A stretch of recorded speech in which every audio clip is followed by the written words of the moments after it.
দর্শক, আজ থেকে সব পোশাক কারখানা খুলে দেওয়ার ঘোষণা দেওয়া হয়েছে। আর এ বিষয়ে সবশেষ খবর জানাতে সাভার থেকে সরাসরি যোগ দিচ্ছেন সহকর্মী নাজমুল হুদা।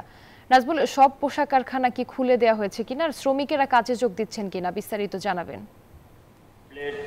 ধারালো কোনো অস্ত্র এবং বিস্ফোরক ধন্যবাদ রুবা আপনাকে। আপনি যেমনটি বলছেন ঠিক এখন কিন্তু যে বিজিএমইর নির্দেশনা এবং তত্ত্বাবধায়ক সরকারের যে উপদেষ্টা শ্রম উপদেষ্টা তার নির্দেশেই কিন্তু এখন কারখানায় কারখানায় কিন্তু শ্রমিকরা দেখতেই পাচ্ছেন যে দল বেঁধে কিন্তু তারা দলে দলে তাদের যে কর্মস্থলে কিন্তু তারা যোগদান করছেন। এই বৃষ্টির মধ্যেও কিন্তু যথাসময়ে তারা দেখতেই পাচ্ছেন যে তারা দল বেঁধে কিন্তু তারা কারখানাগুলোতে প্রবেশ করছে এবং এভাবে আসলেও তারা যেহেতু নির্দেশনা পেয়েছে এবং তারই আলোতে কিন্তু কর্মস্থলে কিন্তু শ্রমিকরা যোগদান করতেছে এবং যোগদান আপনারা যদি দেখেন যে ক্যামেরার মাধ্যমে তারা স্ব কর্মস্থলে কিন্তু যোগ দিতে কিন্তু এই বৃষ্টির মধ্যে কিন্তু ছাতা হাতে তারা মানে স্ব কর্মস্থলে আসছে এবং তারা বলছে, শ্রমিকরাও বলছে যে তারা কাজে যোগদান করতে চায় এবং তারা কাজে ফিরে সন্তোষ প্রকাশ করে এবং কর্মস্থলে যেহেতু তৈরি পোশাক কারখানা যেগুলি বন্ধ ছিল সবগুলো কারখানাই এখন কিন্তু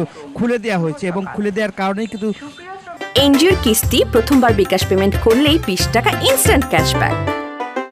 শ্রমিকরা কাজে যোগদান করছে এবং তারা কিন্তু আসলে সন্তোষ প্রকাশ করেই তারা বলছে যে দীর্ঘদিন তারা কর্মস্থলে না আসতে পেরে তারাও আসলে নানান অসুবিধার মধ্যে ছিল। তাদের অনেকেরই কিন্তু এখনও শ্রমিকদের বেতন দেওয়া হয় নাই এবং দাবি দাবা নিয়ে কিন্তু তারা কয়েকদিন ধরে আন্দোলন করার কারণেই কিন্তু পরিপ্রেক্ষিতে তাদের কিন্তু এই যে তাদেরকে বেতন না দেওয়ার কারণে এখন তারা কিন্তু যেহেতু তাদের সবগুলো প্রতিষ্ঠানে সাভার আশুলিয়ার যে 1800 যে কারখানা রয়েছে, কলকারখানা ছোট বড় সবগুলো কারখানায় তারা খুলে দেওয়ার কারণেই কিন্তু এখন যোগদান করছে এবং শ্রমিকরা বলছে যে এখানকার যে কর্মস্থলে আসতেই কিন্তু তাদেরকে যে বলা হচ্ছিল যে তারা সেই যোগদান করছেন এবং মালিক পক্ষ কিন্তু তারা বলছে যে যেহেতু গার্মেন্টস খুলে দেওয়া হয়েছে সেই কারণেই কিন্তু মূলত তাদের এই যোগদান করা। এরই মধ্যে কিন্তু তারা বলছে যে তাদের যে দাবি দাবা আছে কর্তৃপক্ষ মেনে নিয়েছে। এই ছিল আমার কাছে সাভারের শিল্প অঞ্চলের সর্বশেষ খবর। ফিরে যাচ্ছি স্টুডিওতে।